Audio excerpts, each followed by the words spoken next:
The critical patriot देखने वाले सब दोस्तों को खुश आमदीद, स्वागत। आज मेरे साथ सतना मध्य प्रदेश से शरीक गुफ्तगू हैं डॉक्टर ऋषि भारद्वाज, और आज हम एक नया सिलसिला शुरू कर रहे हैं। और अगर आपका फीडबैक पॉजिटिव हुआ तो हम इसको कंटिन्यू करेंगे। और ये सिलसिला है मुख्तलिफ मुल्कों के बारे में डिस्कशन का।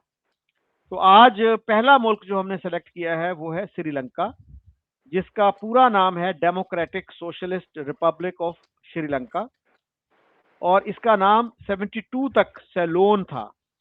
और मैं ये भी बताता चलूं कि North Korea, which is an authoritarian state, उसका नाम भी Democratic People's Republic of Korea है।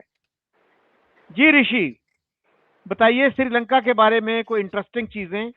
एक चीज तो जो सबसे ज्यादा प्रोमिनेंट है इस मुल्क के बारे में, वो ये है कि यहाँ का लिटरेसी रेट बहुत हाई है, 97.4%। और इसकी पॉपुलेशन जो है वो है 22 मिलियन, जिसमें से 13% हिंदू और 9.7% मुस्लिम्स हैं।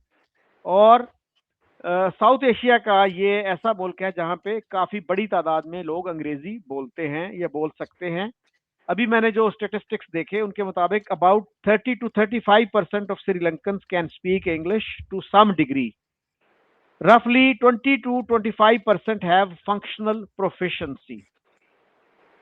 तो ये मेरे ख्याल में एक एज हासिल है श्रीलंका को कि इन्होंने तालीम पे बहुत फोकस रखा है, और इनका जो बजट है एजुकेशन का वो 40 से ही अच्छा खासा चला आ रहा है, जिसकी वजह से वहाँ का लिटरेसी रेट जो है बहुत इम्प्रेसिव है। जी ऋषि। जी शकील साहब, श्रीलंका ये एक सिंगली मेजॉरिटी कंट्री है। That means like the Sinhala race वो यहाँ पर मेजॉरिटी में है जिनकी लैंग्वेज है सिंगलीज। अच्छा, इंटरेस्टिंग बात यह है कि सिंगलीज वो एक इंडो आर्यन लैंग्वेज है, वो एक नॉर्थ इंडियन लैंग्वेज है। एंड श्रीलंका वो साउथ इंडिया के करीब है। मीन्स तमिलनाडु से श्रीलंका की दूरी बहुत ही कम है। The nearest point between Sri Lanka and Tamil Nadu वो तो कहते हैं कि 50 किलोमीटर से भी कम है। So it's quite an interesting phenomena कि सिंगली वो एक साउथ इंडियन लैंग्वेज नहीं है, वो द्रविडियन लैंग्वेज नहीं है, वो एक नॉर्थ इंडियन लैंग्वेज है। इवन जो श्रीलंका का नेशनल एंथम है वो अगर आप सुनेंगे, नमो नमो माता श्रीलंका माता, तो उसमें बहुत सारे संस्कृत वर्ड्स हैं, और बड़ी ही आसानी से कोई भी नॉर्थ इंडियन लैंग्वेज का स्पीकर श्रीलंका के नेशनल एंथम को समझ लेगा। So that's why like Sinhalese वो एक नॉर्थ इंडियन लैंग्वेज है। और अगर हम फोकलोर के बारे में स्टडी करें, सिंगलीज फोकलोर, तो उनमें ये आता है कि जो सिंगलीज पीपल हैं वो एक प्रिंस थे, प्रिंस विजय, उनके डिसेंडेंट्स हैं। और प्रिंस विजय के बारे में कहा जाता है कि वो एक नॉर्थ इंडियन प्रिंस थे। एग्जैक्टली वो नॉर्थ इंडिया में कहाँ से थे ये डिस्प्यूटेड है। कुछ लोग कहते हैं he was from eastern part of India like Bengal और उड़ीसा, उस एरिया से थे, जबकि कुछ रिसर्चर्स ये कहते हैं कि नो, वो वेस्टर्न पार्ट से थे, मींस गुजरात महाराष्ट्र उस एरिया से। बट ये नैरेटिव प्रोमिनेंट है हर जगह कि जो प्रिंस विजय थे उनको उनके किंगडम से एग्जाइल कर दिया जाता है। तो प्रिंस विजय अपने कुछ लोगों के साथ आके यहाँ पर, मतलब ये आइलैंड में आ जाते हैं श्रीलंका, और यहाँ पर वो इस्टेब्लिश हो जाते हैं, और यहाँ से सिंगली रेस का एग्जिस्टेंस श्रीलंका में स्टार्ट होता है। तो प्रिंस विजय को जितने भी सिंगलीज हैं सबका एंसेस्टर माना जाता है। अच्छा, अगर हम देखें तो श्रीलंका के लगभग सभी पार्ट्स में सिंगलीज मेजोरिटी में है, सिर्फ नॉर्थ और ईस्ट को छोड़ के, बिकॉज नॉर्थ में और ईस्ट में वो तमिल मेजोरिटी रीजन्स हैं। नॉर्थ श्रीलंका और ईस्टर्न श्रीलंका वहां पर हिंदुइज्म प्रोमिनेंट है, वो तमिल मेजोरिटी रीजन्स हैं।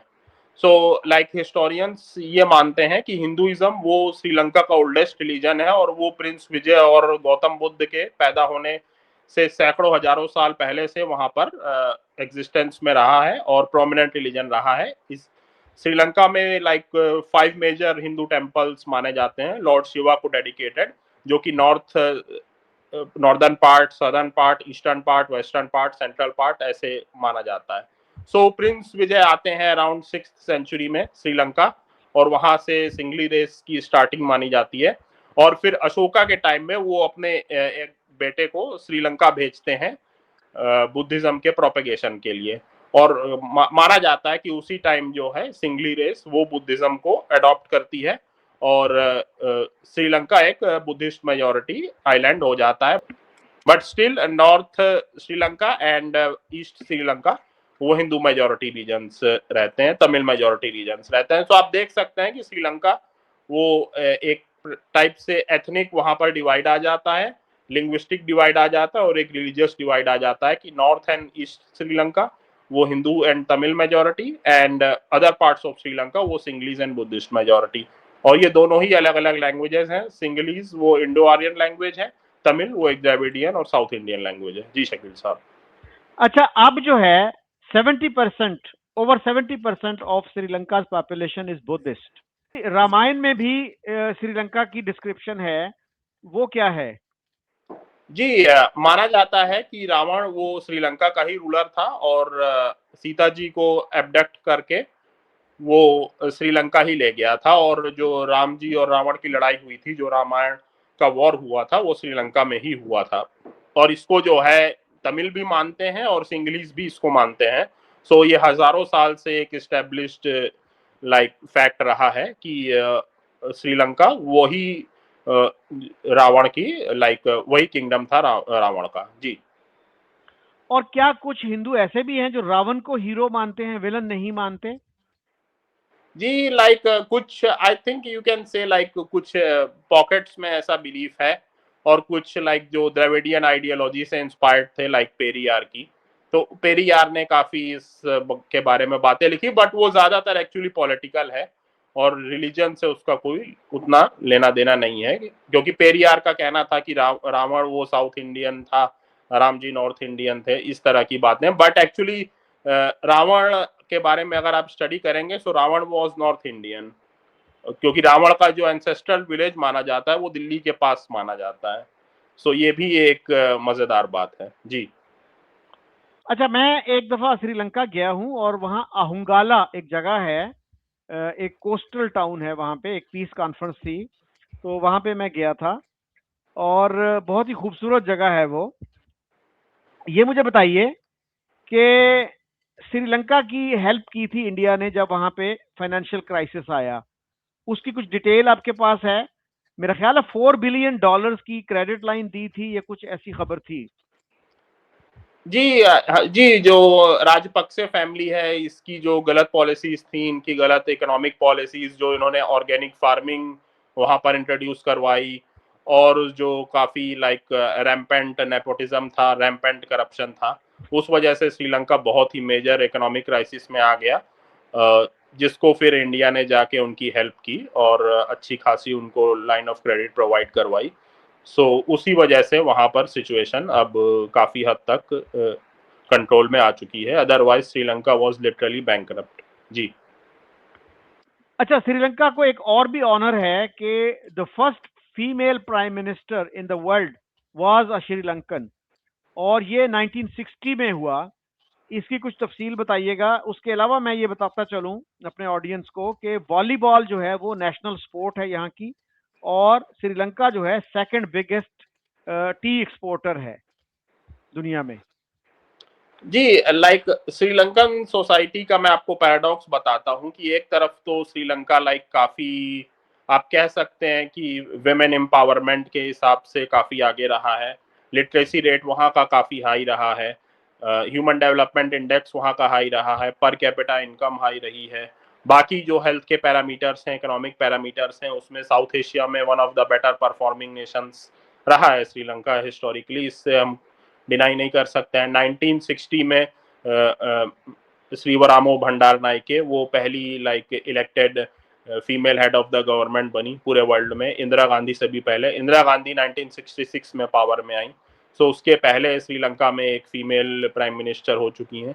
बट ये सब अच्छी चीजें होने के बावजूद भी एक जो है डार्क फेस है वहां पर, वहां की पॉलिटी का। स्पेशली मैं कहना चाहूंगा कि जो रैम्पेंट सिंगली और बुद्धिस्ट मेजोरिटेरियनिज्म देखने को मिला, वहां पर तमिल रेस को और हिंदुइज्म को बुरी तरह से दबाया गया, जिस तरह से वहां पर लाइक सिर्फ डेमोक्रेसी के दम पे कि one man one vote system है, हम यहाँ पर सिंगलीज मेजोरिटी में हैं, सो सिंगलीज जो चाहेंगे वैसा होगा और उसी तरह के लॉस पास होंगे। तो आप देख सकते हैं कि 1948 में श्रीलंका वो इंडिपेंडेंट होता है यूनाइटेड किंगडम से, और उसके बाद से ही वहां पर लाइक एक तरह से आप कह सकते हैं कि सिंगली मेजोरिटेरियनिज्म पॉलिटिक्स में अपना चेहरा दिखाना स्टार्ट करता है।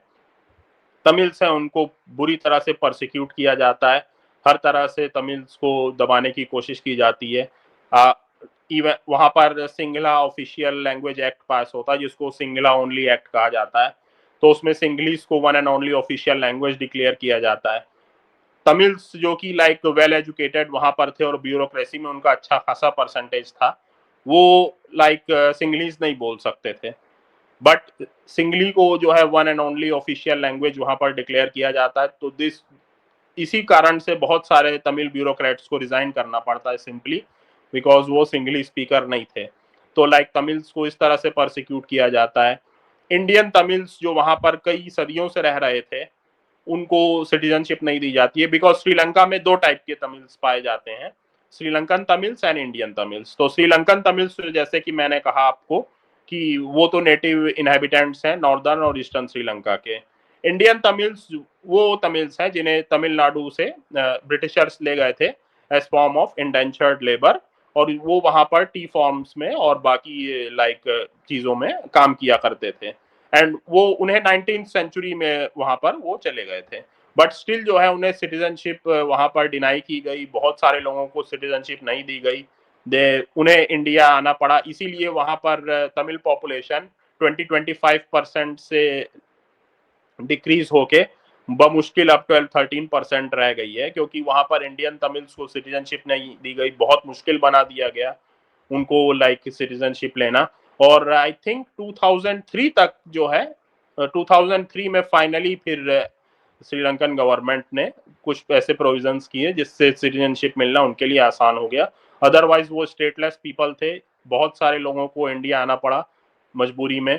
सो लाइक एक ये वहां पर डिस्क्रिमिनेशन था, और भी कई डिस्क्रिमिनेशन थे like state sponsored colonisation of Tamil areas. इसको समझना बहुत जरूरी है कि वहां पर जो सेंट्रल गवर्नमेंट ने जबरदस्ती सिंगली फार्मर्स को तमिल लैंड्स में जाकर बसाया, और ये बहुत बड़े रिजनमेंट का कारण बना तमिल्स में कि हमारी जमीन तक जो है वो सिक्योर्ड नहीं है, और यहाँ पर गवर्नमेंट जबरदस्ती जो है बंदूक के नोक पे सिंगलीज फार्मर्स को बसा रही है और हमारी जमीन कैप्चर कर रही है।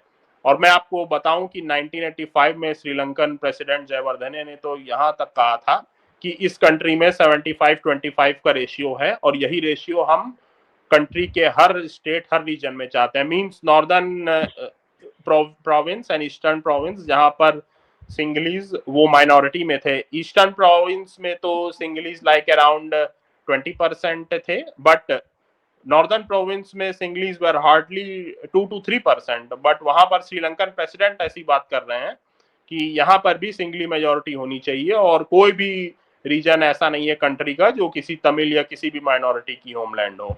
यहाँ पर 75-25 का रेशियो हर स्टेट में होना चाहिए। तो इस तरह का रेसिस्ट और मेजोरिटेरियन माइंडसेट था वहां पे। अच्छा, वहां पर बुद्धिज्म को स्टेट रिलीजन डिक्लेयर किया गया, और कॉन्स्टिट्यूशन में यहाँ तक लिखा गया श्रीलंका के कि स्टेट की जो है ड्यूटी होगी फर्स्ट एंड फॉरमोस्ट कि वो बुद्धिस्ट रिलीजन को प्रोटेक्ट और प्रिजर्व करे। तो इस तरह से कॉन्स्टिट्यूशनल डिस्क्रिमिनेशन किया गया, लीगल डिस्क्रिमिनेशन किया गया, और भी वजूहात हैं। वहां पर तमिल्स को दबाया गया, तमिल्स के अगेंस्ट वहां पर फ्रीक्वेंटली दंगे होते थे जिसमें हजारों तमिल्स मारे जाते थे, बट कोई उसमें मीनिंगफुल एक्शन नहीं लिया जाता था। 1958 में राइट्स हुए, 1983 में जो है बहुत ही मैसिव स्केल पर राइट्स हुए जिन्हें ब्लैक जुलाई भी कहा जाता है, और वहीं से श्रीलंकन सिविल वॉर की शुरुआत हुई। हाँ, एक और इंसिडेंट जिसने तमिल्स को बहुत ही ज्यादा हर्ट किया, वो जाफना में लाइब्रेरी जो कि सिंगली मॉब्स और उसमें पुलिस वाले भी शामिल थे, उन्होंने जला दी, जिसमें बहुत सारी तमिल मैन्युस्क्रिप्ट्स जो कि लाइक सैकड़ों हजारों साल पुरानी थी वो जल के राख हो गई। और इसके अगेंस्ट श्रीलंकन गवर्नमेंट ने कोई भी मीनिंगफुल एक्शन नहीं लिया, और इस पर जब डिस्कशन हुई श्रीलंकन पार्लियामेंट ने, तो एक सिंगली पार्लियामेंटेरियन ने तो यहाँ तक कहा कि तमिल्स की तो ये लैंड है नहीं श्रीलंका, तो तमिल्स, और अगर तो तमिल्स यहाँ पर सेफ फील नहीं करते हैं, so they can go to India. वहीं पर इनके टेम्पल्स हैं, वहीं पर इनके गॉड्स हैं, वहीं इनकी होमलैंड है। So you know like Tamils can go back to India, they are not required here. तो इस तरह का रेसिस्ट और मेजोरिटेरियन माइंडसेट था। और फिर जो सिविल वॉर चली उसमें श्रीलंकन गवर्नमेंट की तरफ से जो ह्यूमन राइट वायलेशंस की गई, जिसको यूनाइटेड नेशंस और वर्ल्ड के सारे ह्यूमन राइट्स ऑर्गेनाइजेशंस मानते हैं कि वहां पर सिंगलीज जो आर्मी थी और पुलिस थी उसने तमिल्स का जेनोसाइड किया, इनफोर्स्ड डिसअपियरेंस किए, सिविलियन पॉपुलेशन पर बम बरसाए गए, मंदिरों पर बम बरसाए गए, चर्चेस पर बम बरसाए गए, किसी को भी जो है नहीं बख्शा गया। वहां पर तमिल औरतों को का प्रोसिक्यूशन हुआ। इसको लाइक देखते हुए आप कह सकते हैं। और जो final phases of the civil war थे 2009 में, जिस तरह से इनडिस्क्रिमिनेट मैसेकर किया गया तमिल सिविलियंस का और एलटीटी फाइटर्स एंड सिविलियंस में कोई डिफ्रेंशिएशन, कोई जो है उन्होंने भेद नहीं किया और सबको जो है वहां पर मैसेकर किया गया। तो इन चीजों को देखते हुए आप कह सकते हैं कि Sri Lanka is a Sinhala Buddhist majoritarian state, जहां पर Tamils and Hindus they are second class citizens. जी। सिविल वॉर की आपने बात की जो 1983 से 2009 तक चली और जिसमें जी हजारों जाने गई, 1 लाख के करीब गालिबन जाने गई, और Rajiv Gandhi was also a victim of this conflict. तो जी। इस पे थोड़ी सी रोशनी डालिएगा। और अब क्या सिचुएशन है? Are Tamils okay? Are they happy in in Sri Lanka? आपके दूसरे सवाल का मैं जवाब देना चाहूंगा पहले। No, Tamils are not okay and not happy in Sri Lanka because वहां पर परसिक्यूशन और मेजोरिटेरियनिज्म अब भी जारी है। तमिल्स को उनके राइट नहीं दिएगा because see what I think that सबसे इंपॉर्टेंट पार्ट क्या होता है किसी भी फेडरेशन में, कि जो स्टेट्स हैं, जो प्रोविंसेस हैं, उन्हें जो है इख्तियारात दिए जाए, उन्हें पावर दिए जाए। और जो लाइक हमारे साउथ एशिया में जैसा या इंडियन सब कॉन्टिनेंट में कहूँ, वहां पर जो फेडरलिज्म डेवलप हुआ है, तो वहां पर स्टेट गवर्नमेंट उसके पास जो दो सबसे इंपॉर्टेंट राइट्स होते हैं, पुलिस राइट्स और लैंड राइट्स। लाइक लैंड की ओनरशिप वो स्टेट गवर्नमेंट के पास होती है और लॉ एंड ऑर्डर पुलिस वो स्टेट गवर्नमेंट के पास होती है। और श्रीलंका में दोनों ही स्टेट गवर्नमेंट्स के पास नहीं है। लॉ एंड ऑर्डर भी सेंट्रल गवर्नमेंट ही देखती है और लैंड भी, एग्रीकल्चर भी सेंट्रल गवर्नमेंट ही देखती है। तो ऑलमोस्ट सारे राइट्स वो सेंट्रल गवर्नमेंट के ही पास हैं, स्टेट गवर्नमेंट के पास कोई भी राइट नहीं है। और वहां पर प्रेसिडेंट्स, प्राइम मिनिस्टर्स ने ये क्लियर कर दिया है कि नियर फ्यूचर में भी वहां पर तमिल मेजोरिटी एरियाज में पुलिस राइट्स नहीं दिए जाएंगे स्टेट गवर्नमेंट को, क्योंकि वो कहते हैं ऑन सिक्योरिटी ग्राउंड्स और सिचुएशन बड़ी ही सेंसिटिव है। दैट्स वाई हम पुलिस राइट्स और लैंड राइट्स वहां पर स्टेट गवर्नमेंट को नहीं देंगे। वहां पर बुद्धिज्म आज भी स्टेट रिलीजन है, सो दैट्स वाई वहां पर आज भी जो है लाइक हिंदू और तमिल पॉपुलेशन के अगेंस्ट डिस्क्रिमिनेशन किया जाता है। तो ये तो आपके दूसरे सवाल का जवाब हुआ कि वहां पर सिचुएशन 1% भी इम्प्रूव नहीं हुई है और आज भी तमिल्स का उसी तरह से डिस्क्रिमिनेशन हो रहा है जैसे कि पहले हो रहा था। दूसरी बात, आपने कहा राजीव गांधी उसका शिकार हुए थे, तो यस, अनफॉर्चुनेटली राजीव गांधी वो उन्होंने वहां पर पीस कीपिंग फोर्स भेजी कि वहां पर पीस कायम हो सके 1987 में, और वही उनके जो है असैसिनेशन का कारण बनी। सो श्रीलंकन फॉरेन पॉलिसी उनकी, वो आप कह सकते हैं कि एट द एंड उससे कुछ भी ज्यादा हासिल नहीं हुआ। भले ही उनके इंटेंशंस बहुत अच्छे थे, उनके इंटेंशंस नोबल थे, बट वहां की विशियस पॉलिटिक्स में राजीव गांधी जैसा अच्छा और जेंटलमैन इंसान फंस गया और जिसका उन्हें बहुत बड़ा नुकसान हुआ और अपनी जान से उन्हें हाथ धोना पड़ा। मुसलमानों ने भी वहां बहुत सफर किया because of the civil war, वो क्या स्टोरी है? जी, एक्चुअली इसमें आपको देखना पड़ेगा कि वहां पर जो मुस्लिम्स हैं वो तमिल स्पीकर्स हैं। सो आप कह सकते हैं कि मुस्लिम्स वो तमिल्स हैं, वहां पर तमिल एथनिसिटी के हैं, बट स्टिल मुस्लिम्स ने वहां पर अपनी एक अलग पहचान कायम कर ली कि जो है हम तमिल कम्युनिटी का हिस्सा नहीं है, हमारी एक सेपरेट एथनिसिटी है मूर्स, जिसको मूर कहा जाता है, MOOR। तो उन्होंने कहा कि हमारी तो तमिल एथनिसिटी नहीं है, हमारी मूर एथनिसिटी है। So we have nothing to do with this Eelam thing, कि जो तमिल नेशन सेपरेट बनाना चाहते हैं, and we have nothing to do with this civil war और with this struggle and we will oppose it actually. और वहां पर जो गवर्नमेंट थी, सेंट्रल गवर्नमेंट, उसने इन्हें हथियार भी प्रोवाइड करवाए, जिससे मुस्लिम नेशनल गार्ड्स नाम का एक ऑर्गेनाइजेशन वो वजूद में आया, और उसने भी ह्यूमन राइट्स वायलेशंस किए, उसने भी तमिल्स का परसिक्यूशन किया, जो तमिल हिंदू और क्रिश्चियंस थे। सो आप देख सकते हैं कि Tamil Christians, they were actually happy with Tamil identity. उन्होंने अपने लिए कोई सेपरेट आइडेंटिटी नहीं बनाई, बट जो तमिल मुस्लिम्स थे उनका ये मानना था कि हम जो है तमिल है ही नहीं, हम तो मूर्स हैं, हम तो जो है अरब्स के डिसेंडेंट्स हैं, जबकि इसमें कोई भी सच्चाई नहीं है। वहां पर जो मुस्लिम पॉपुलेशन है, हो सकता है उनमें से कुछ वो अरब ट्रेडर्स और तमिल विमेन के डिसेंडेंट्स हो, but most of them they were like they had 100% Tamil blood. But still उन्होंने अपनी एक सेपरेट आइडेंटिटी कायम की, एक फेक सेपरेट एथनिसिटी और रेस अपने लिए बनाई, और कहा कि हम तो तमिल कम्युनिटी का हिस्सा नहीं है, and we have nothing to do with this civil war. और उनकी ये सोच थी कि अगर ईलम बन जाता है तब तो हम उसमें माइनॉरिटी में रहेंगे और उसमें जो है हमारा परसिक्यूशन होगा। सो हमें तो सेंट्रल गवर्नमेंट का साथ देना चाहिए, and we should oppose Eelam. तो इसीलिए मुस्लिम नेशनल गार्ड्स बनी, जिसने श्रीलंकन आर्मी के साथ मिलकर तमिल्स को परसिक्यूट किया। हाँ, और फिर इसके बदले में जो है एलटीटी ने जो मुस्लिम वहाँ के रेसिडेंट्स थे, स्पेशली नॉर्दर्न और ईस्टर्न प्रोविंस, उनके अगेंस्ट जो है फिर वो कैंपेन्स चलाए। जी। अच्छा, प्रभाकरण जो थे तमिल टाइगर्स के लीडर, उनके बारे में ब्रीफली बताइएगा। वो भी एक बड़े लेजेंडरी कैरेक्टर बन गए थे।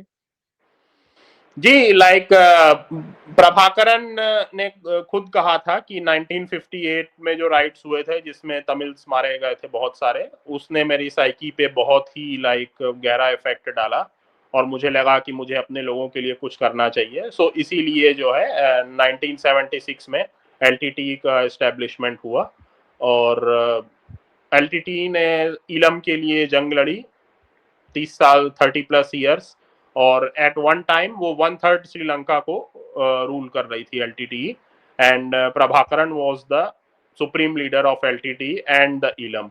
तो वो जो एरिया थी उसके अपने अलग से कोर्ट्स थे, अपने उनकी अलग से ब्यूरोक्रेसी थी, अपने अलग बैंक्स थे। एलटीटी के पास अपनी अलग लाइक एयरफोर्स थी, आर्मी थी, पुलिस थी, नेवी थी, उनका अलग इंटेलिजेंस एजेंसीज थी। So they were like running a state within a state.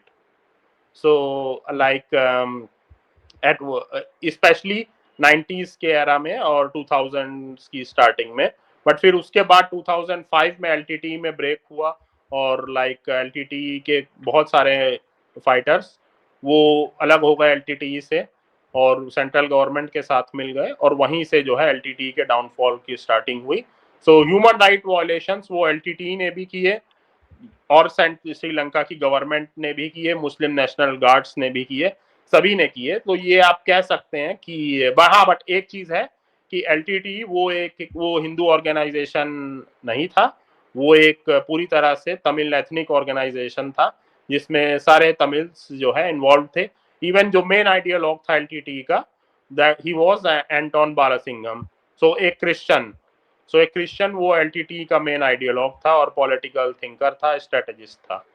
सो आप देख सकते हैं कि लाइक रिलीजन की उस वहां पर ज्यादा कोई अहमियत नहीं थी एलटीटी में, और काफी डेडिकेटेड वो एक फोर्स थी, जिसमें जो फाइटर्स थे एलटीटी के, वो शराब और ड्रग्स और इन सब चीजों से उन्हें स्ट्रिक्टली प्रोहिबिट किया गया था। मैं दो चीजें और जिक्र करना चाह रहा हूँ कि कैंडी कैपिटल था श्रीलंका का, या सेलोन का जो इसका पहले नाम था, 1815 तक।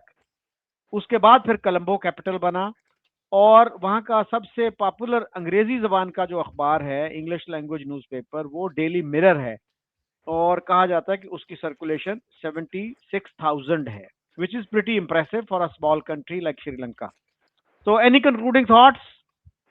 जी, like Sri Lanka is a classical case कि अगर वन मैन वन वोट का सिस्टम हो तो उसमें फेडरलिज्म होना चाहिए, उसमें माइनॉरिटीज के राइट्स होने चाहिए, उसमें जहां पर लाइक हर स्टेट को, स्पेशली जो डाइवर्स कंट्रीज होती हैं, वहां पर फेडरलिज्म तो बहुत ही इंपॉर्टेंट है, जहां पर different religion, different ethnicities, different race, different languages के लोग रहते हैं। और हमारा पूरा साउथ एशिया आप देख सकते हैं कि ये बहुत ही ज्यादा डाइवर्स इलाका है। इंडियन सब कॉन्टिनेंट ये बहुत ही डाइवर्स इलाका है। आप श्रीलंका ले लें, आप इंडिया ले लें, आप नेपाल ले लें, आप भूटान ले लें, आप पाकिस्तान ले लें, तो इन सभी इलाकों में, इन सभी कंट्रीज में फेडरलिज्म बहुत ही जरूरी है। माइनॉरिटी राइट्स बहुत ही जरूरी हैं, भले ही वो लिंग्विस्टिक माइनॉरिटी हो, एथनिक माइनॉरिटी हो, रिलीजियस माइनॉरिटी हो। सो श्रीलंका में माइनॉरिटीज को राइट्स नहीं दिए गए, फेडरलिज्म इम्प्लीमेंट नहीं किया गया, तमिल्स को दबाया गया। तो आप देख सकते हैं कि वो कंट्री किस तरह से बर्बाद हुई, लाखों लोगों की जान गई। और आज भी नॉर्थ और ईस्ट श्रीलंका बहुत ही पिछड़े और गरीब इलाके हैं, और गवर्नमेंट वहां पर जो है ज्यादा फोकस नहीं करती है, वो ज्यादा फोकस सिंगली एरियाज पर ही करती है। आप देख सकते हैं ह्यूमन राइट डेवलपमेंट के मामले में, इकोनॉमिक प्रॉस्पेरिटी के मामले में तमिल मेजोरिटी एरियाज वो बहुत ही पीछे हैं। सो इट शोज कि one man one vote system ये अच्छा है, बट उसके साथ ही फेडरलिज्म भी होना चाहिए, उसके साथ माइनॉरिटी राइट्स भी होने चाहिए कि मेजोरिटी कम्युनिटी, भले ही वो रिलीजियस मेजोरिटी हो या लिंग्विस्टिक मेजोरिटी हो या एथनिक मेजोरिटी हो, रेशियल मेजोरिटी हो, वो माइनॉरिटी को ना दबा सके। मैंने आपको अभी श्रीलंका की मिसाल दी, मैं आपको भूटान की भी एग्जांपल दे सकता हूँ, मैं बांग्लादेश की एग्जांपल दे सकता हूँ, मैं पाकिस्तान की भी एग्जांपल दे सकता हूँ कि वहां पर कैसे पंजाबी जो कि मेजोरिटी में है, उन्होंने बाकी एथनिसिटी और बाकी लिंग्विस्टिक ग्रुप्स को दबाया, भले ही वो पश्तून हो, वो बलोच हो, या इवन बंगालीज 1971 के पहले उन्हें कैसे दबाया गया। Even though Bengalis were in majority, पर मैं यहाँ पर अंबेडकर की डेफिनेशन अप्लाई करूंगा कि अंबेडकर ने जो मेजोरिटी माइनॉरिटी की डेफिनेशन दी थी कि जिसके पास पावर होता है वो मेजोरिटी में होता है, और जो पावर में नहीं होता वो माइनॉरिटी में होता है। सो इंडिया में जब ब्रिटिश रूल था, सो ब्रिटिशर्स उनको माइनॉरिटी नहीं कह सकते हैं, क्योंकि पावर ब्रिटिशर्स के पास था। सो आप इवन पाकिस्तान की हिस्ट्री, वो it is like nothing but conflict with minorities. पहले बंगालियों के साथ कॉन्फ्लिक्ट रहा, उसके बाद फिर Baloch, Pashtun, Muhajir, Sindhi, so you can see like Punjabi elite, उसने सबके साथ जंग की है। जी अच्छा, भूटान का ब्रीफली बताइएगा कि Bhutan is a small country और यहाँ की भी अक्सरियत जो है वो बुद्धिस्ट है, वहां पे क्या प्रॉब्लम है? How are the Hindus and other minorities treated there? Bhutan की आबादी अराउंड 7 लाख है, 700,000। सो जिसमें सदर्न भूटान है, वो वहां पर एक्चुअली वो नेपाली स्पीकिंग और हिंदू मेजोरिटी है। तो वहां पर नेपाली माइग्रेंट्स जो कि वहां सैकड़ों सालों से रह रहे हैं, तो अब वो माइग्रेंट्स एक्चुअली रहे भी नहीं, तो उनकी मेजोरिटी थी। बट 1980s में वहां पर इस तरह से परसिक्यूशन किया गया कि लाइक वहां पर सिटीजनशिप लॉज बहुत ही टफ बना दिए गए। So it became virtually impossible for Nepalis to prove कि हम यहीं के सिटीजन हैं। और वहां पर और भी डिस्क्रिमिनेटरी लॉज किए वहां पर किए गए, बुद्धिज्म को स्टेट रिलीजन डिक्लेयर किया गया, जो उनकी लैंग्वेज है नेपाली उसको दबाया गया, नेपाली को पूरी आप कह सकते हैं लिटरली बैन किया गया। और वहां पे फिर जो है हिंदूज को, ऑफ कोर्स नेपाली स्पीकिंग, उन्हें खदेड़ दिया गया। तो उन्हें फिर इंडिया में और यूएस और कनाडा और बाकी मुल्कों में आज भी वहाँ के हिंदूज रह रहे हैं। सो आप देख सकते हैं कि वहाँ भी बुद्धिस्ट मेजोरिटेरियनिज्म है भूटान में। थैंक यू ऋषि, आपने बड़ी खुलकर बातें की, और अगर कोई दोस्त अपोजिंग व्यू देना चाहे, they are welcome. Thank you.